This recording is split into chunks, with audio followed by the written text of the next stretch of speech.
up, everyone? I hope you guys are doing well, and welcome back to another episode of Chilling with Jazz on the podcast. It's your girl, Jasmine Christine. I wanted to address some important topics and serious topics. First up is the LA fires. All my thoughts and prayers are to all the families and people out there in LA and the surrounding areas dealing with these wildfires. It is just devastating seeing so many homes just burned to the ground. People who are just going through rubble to find whatever they can and salvage. I know there's been a lot of evacuating and whatnot.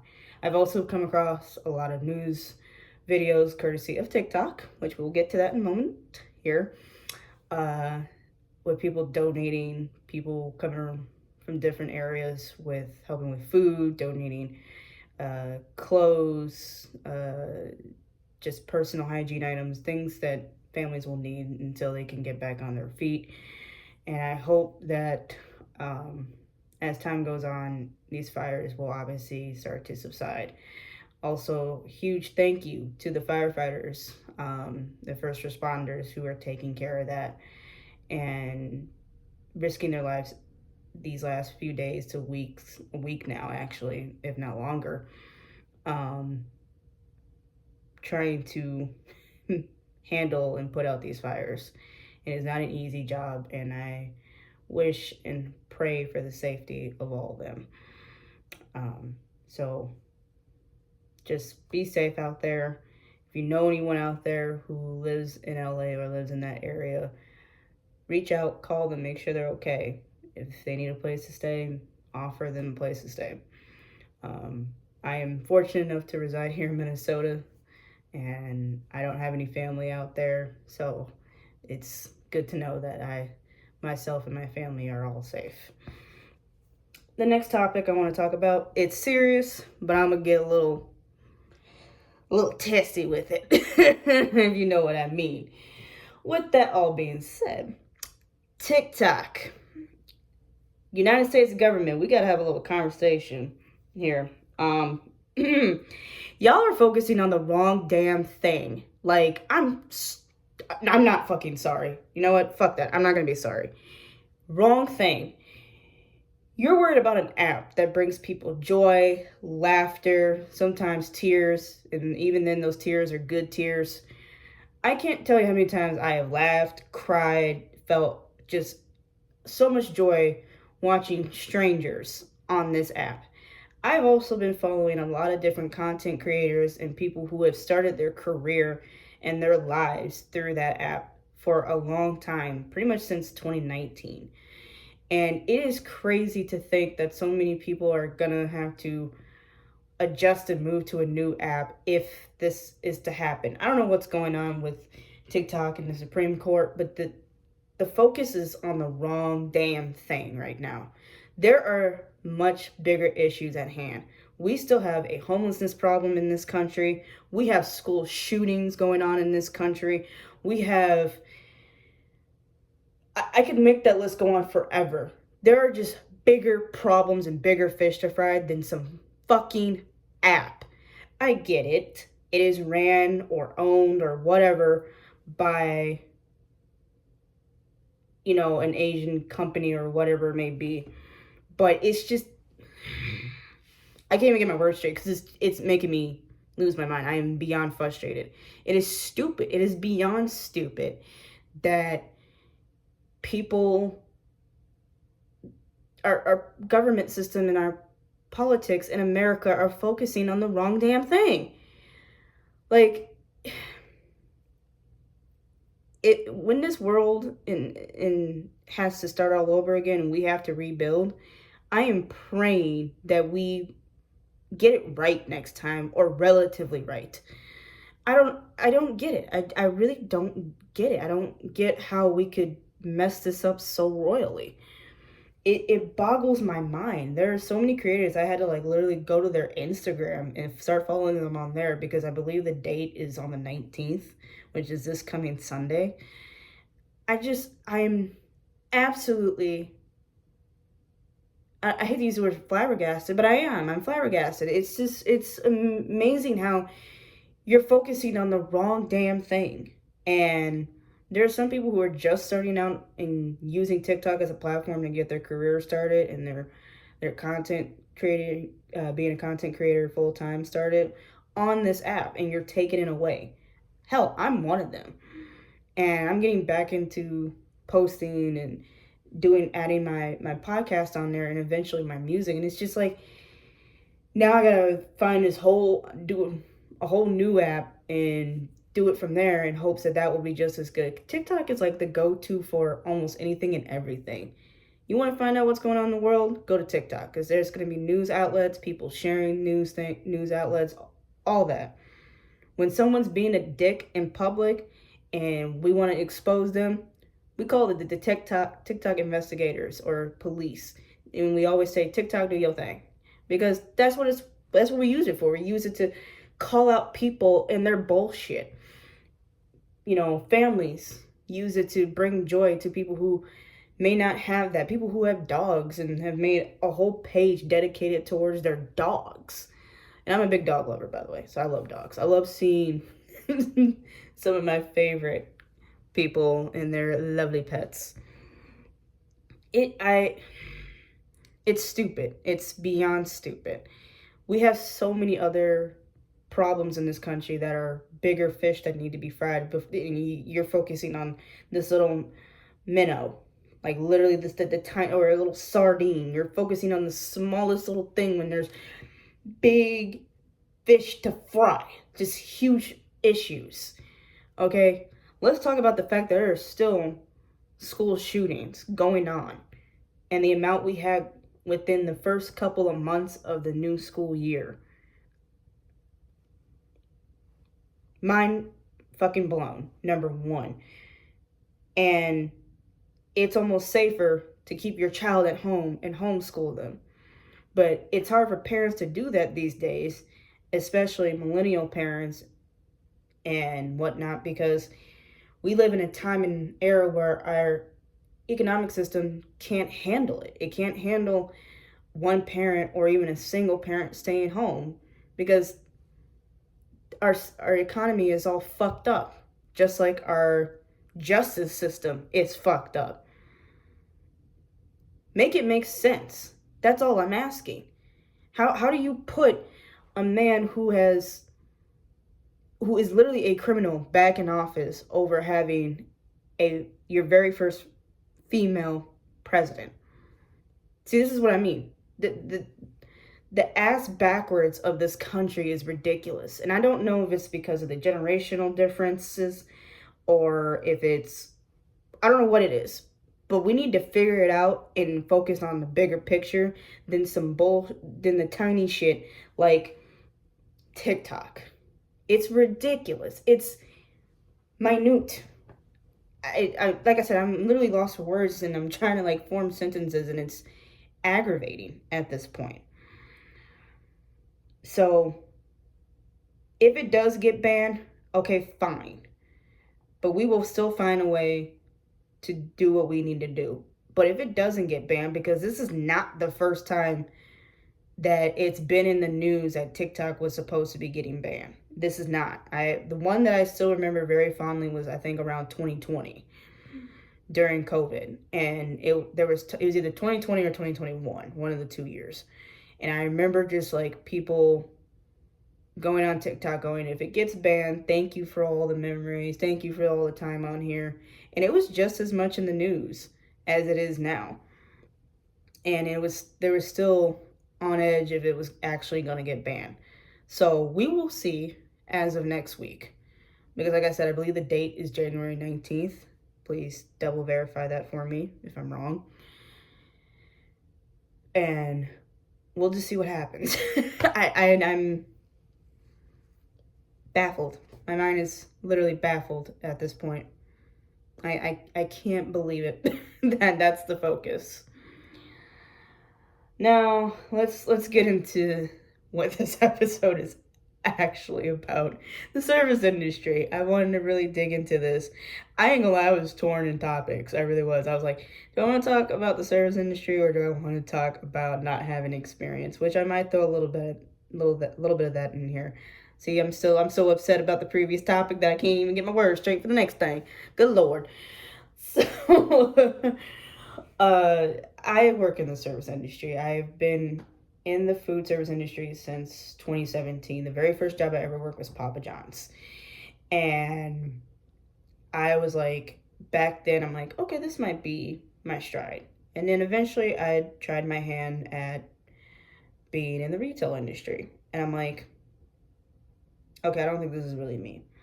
And I did try because, like, my mom did it and she was super successful at it. But for me personally, I was not really good at it. So I was like, I don't know if this is my vibe, but we'll try again later down the line.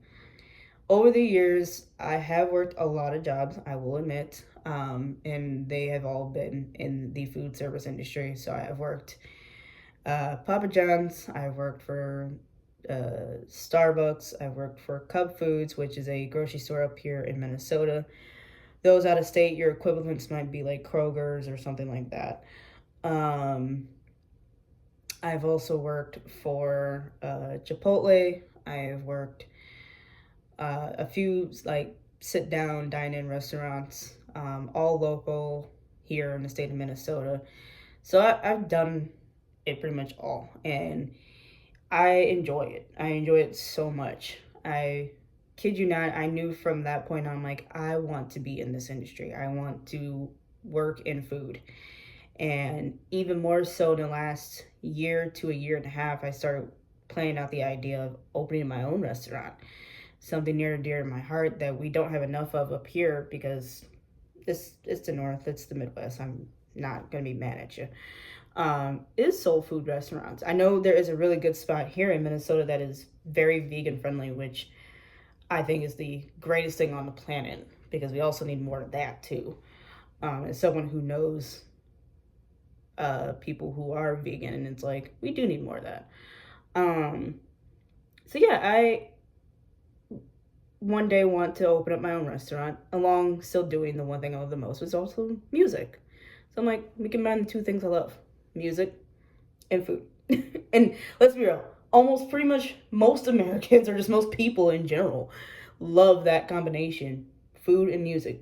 Nothing goes better than those two combinations. Or that in sports, but I don't really want to do a sports restaurant or bar.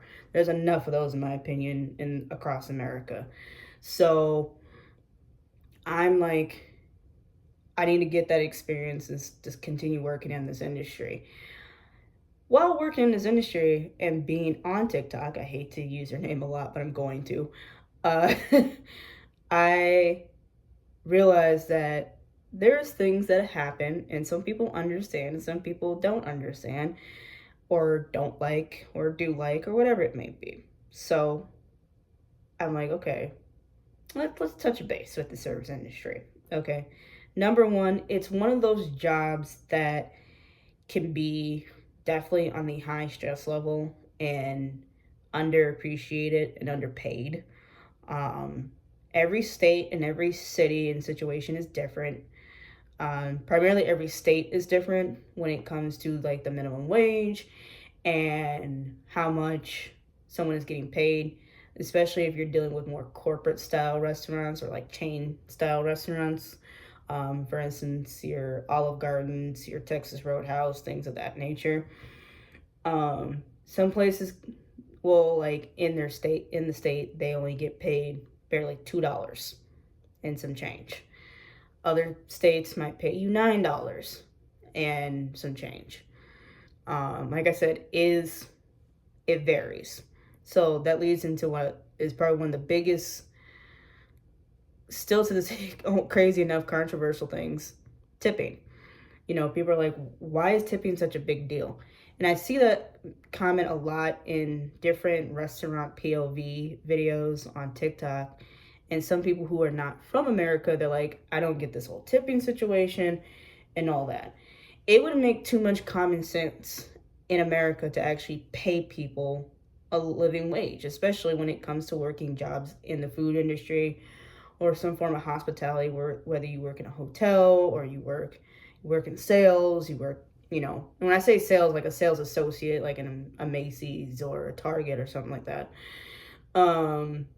and so forth. So for some strange reason, it's a funny idea of paying, the employees a living wage. I don't know why. Okay, there's all the mess with the taxes and whatnot. So I don't know.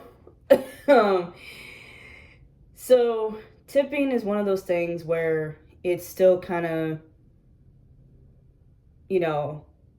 some people hate it, some people like it, some people don't know how to feel about it. I don't know how to fully describe it, but still,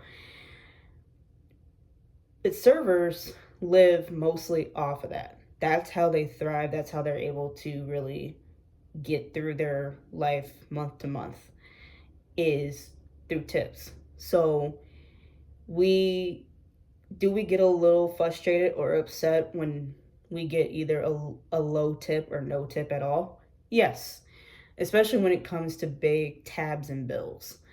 And a lot of people in the industry who know, at the most, we as industry folks, we tip 20%. And which for some people is that seems like a lot. And it's it's not as much as you think, depending on how much your tab is. If you have a $20 tab, your 20% is probably going to be, somewhere around $3 to $5, give or take. Don't judge me on my math, okay? I'm not always good with quick math. I ain't gonna lie, math was not my strong suit in high school, okay? It was science. I'm gonna be real with you. Math ain't my strong suit. Science is, actually, funny enough. That and music. So yeah, that we rely on tips as servers, and it's not that we're trying to be rude about it. It's just hey, we kind of could use that little extra boost because we're not making that much. But when we are doing our jobs, we're not going to sit down at your table and explain, hey, I only make $10 an hour or whatever.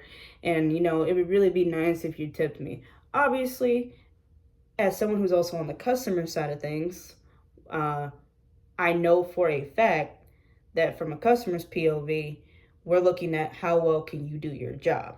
Okay, cool. I give you that. How attentive are you? How are you with making sure everything is done in a timely manner? We get that. So I look at it on both sides. But as someone who really has now been in this industry as long as I have, not as long as some people. I know some people have been in this industry for 10 to 20 to 30 plus years. But I'm just saying, I do have some experience under my belt and I can speak off of it. It makes sense why getting that tip is such a huge ordeal. Another thing that people point out that I see commented a lot on restaurant videos or service industry videos is the card payment thing. Some establishments, depending on whether or not they're, a chain corporate or more just a solo, within the state, just a solo restaurant or deal or whatever. So places do take your card to go get it swiped or chipped or whatever you use these days in order to pay your meal. There's a few restaurants that I've been to, including one of my old jobs here in Minnesota. So Red Cow is one of them, and I think there was another spot, but I can't call the name of it. And but there's a couple spots that use what we call the Toast system. And Toast has this new system where it's a handheld device that allows you to put the order in right there and then when it's time to pay, you can just literally just pay right there. And it's so much nicer than having to go back and forth and all this mess. And it's a great system. It cuts down on so much. And it's preferable. Some places have I've seen it done at what place am I thinking? I think it was Chili's. I've seen it at also another Red Robin. I almost couldn't think of the name of it because it gave me food poisoning twice now. Sorry, Red Robin, and to those who like Red Robin. But it gave me food poisoning personally. At least the locations I went to. They have these places like Olive Garden, not Olive Garden. No, I think I've seen them do it too. Them, Chili's, Red Robin, I think. But I know like there are some places that do the little tablet at the table, and so you can just pay right there. If you need it split, you just let your server know, and they split the tab for you, and then you just pay respectfully for your amount. And that is obviously an idea that can be, you know, done, and it works. But yeah, there are still places that are old fashioned, that still do it the old way where, they take the card away from the table. And like I said, I've seen the comments, usually those who are not American, they're like, why? I don't like that the card leaves the table. We don't do this in Europe. We don't do this in the UK. And I'm like, well, Europe, UK, we got me. You know what I mean. And so I realized like I'm still heated about the TikTok thing, so my words are not making sense.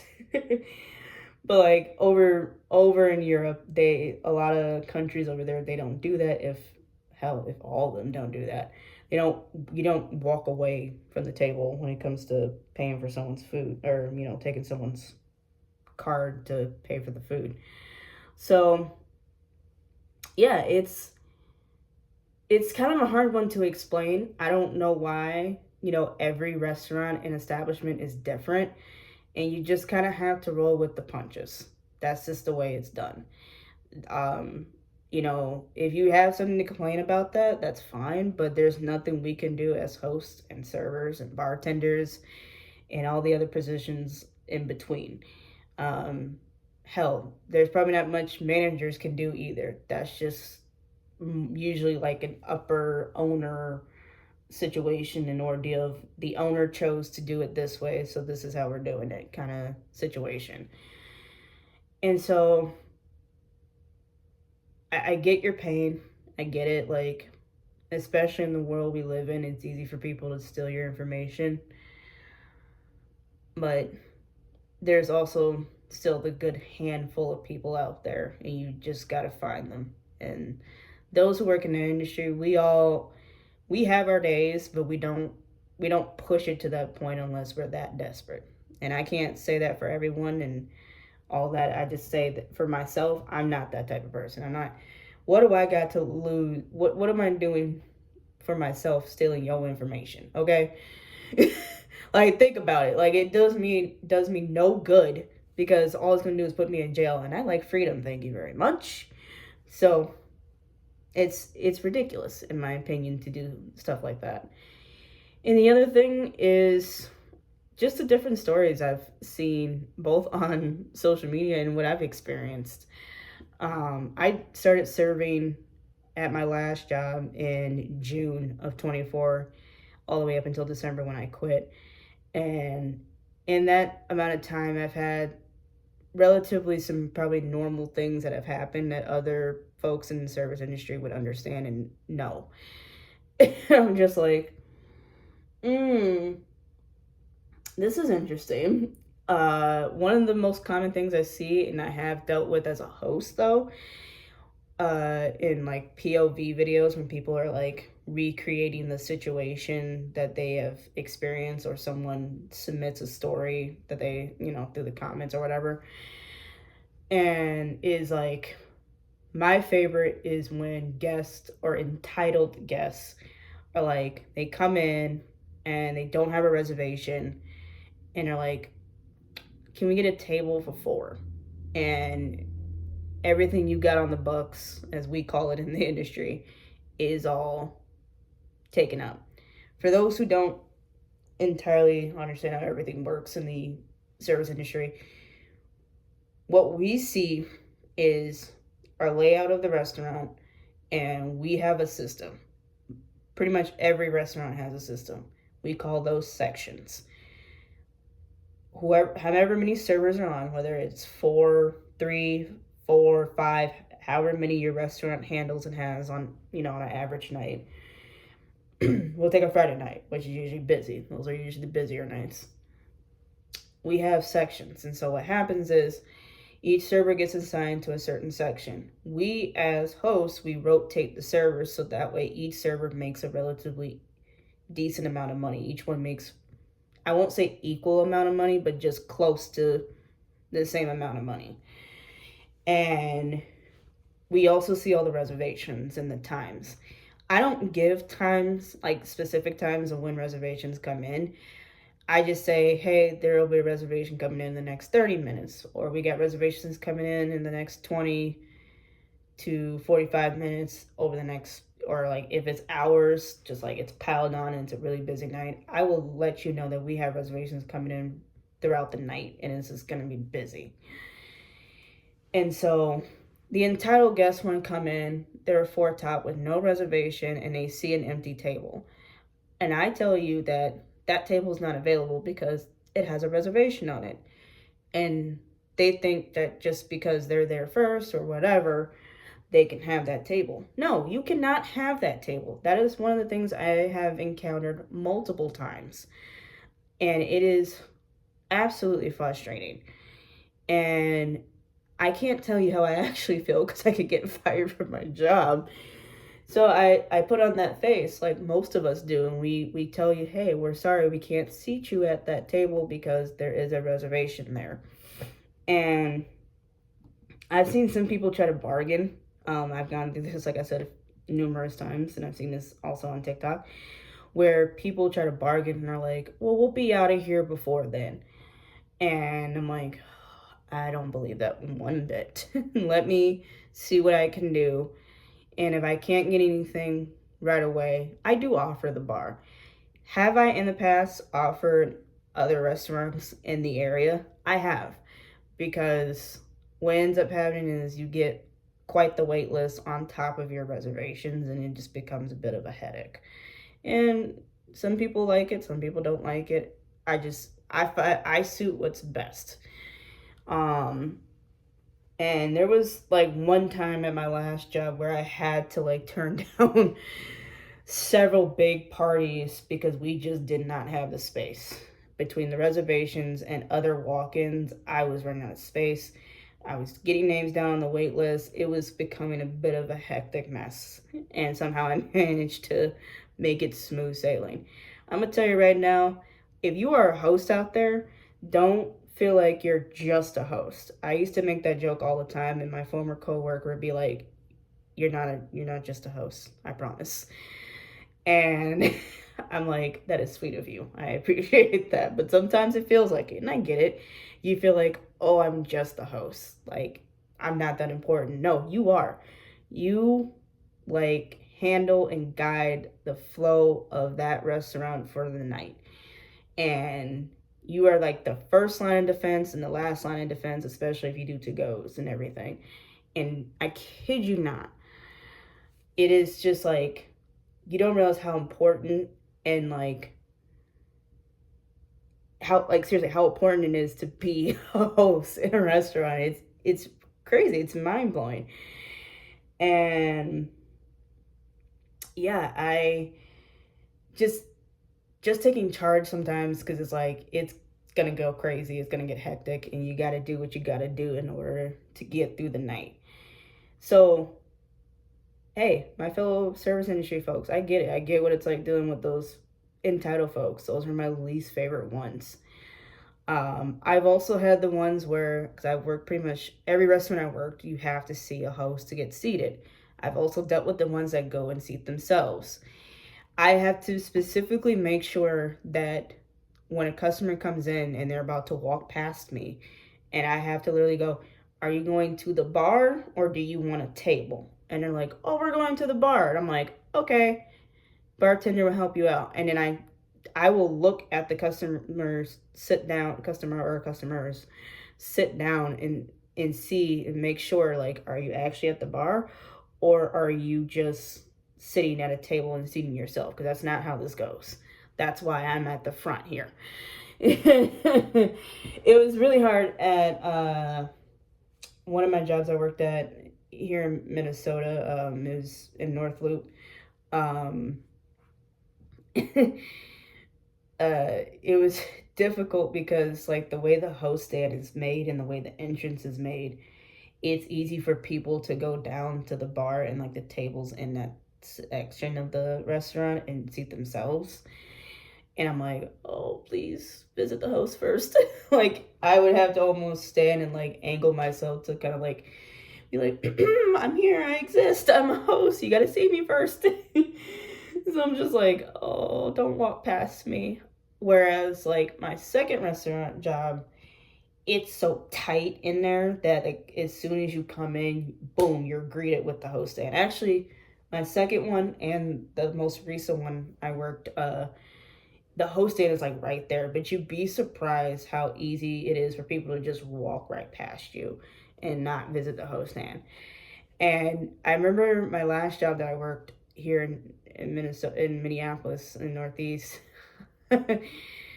I would like hear my coworker um, behind me, several of them a lot of the times because it'd be like a busy Friday night or Saturday night or whatever, and they go to seat themselves and like, especially the bartender would be like, hey, did you guys see the host? And uh the customer would be like, oh, we're so sorry, we didn't see it. And I'm like, you know what, that's fine, that happens. And I thought it was just like a me thing because of my height and how tall the host stand is and everything.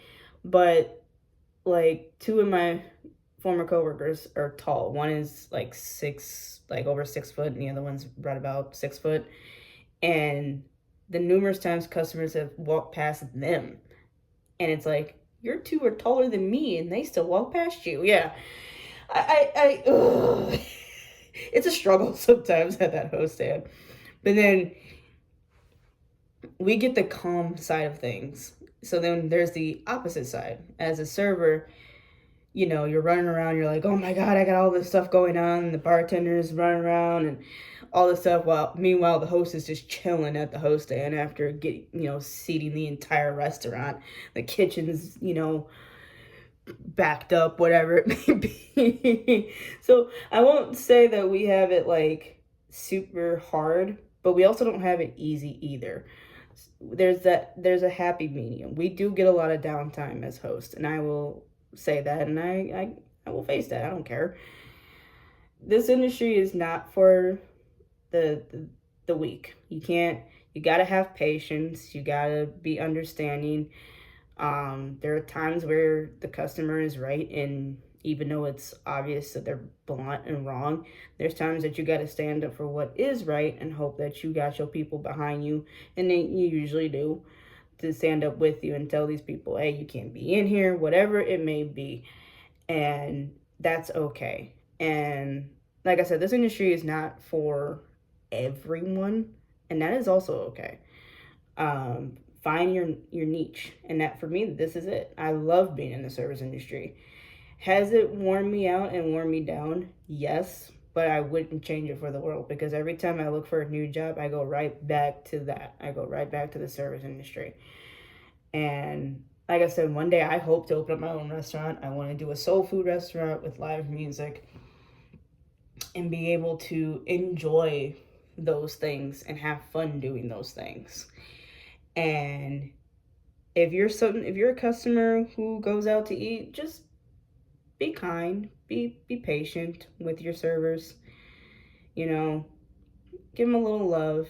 Unless they are giving you attitude and issues, then give it back to them, because I've seen that happen too. You'd be surprised.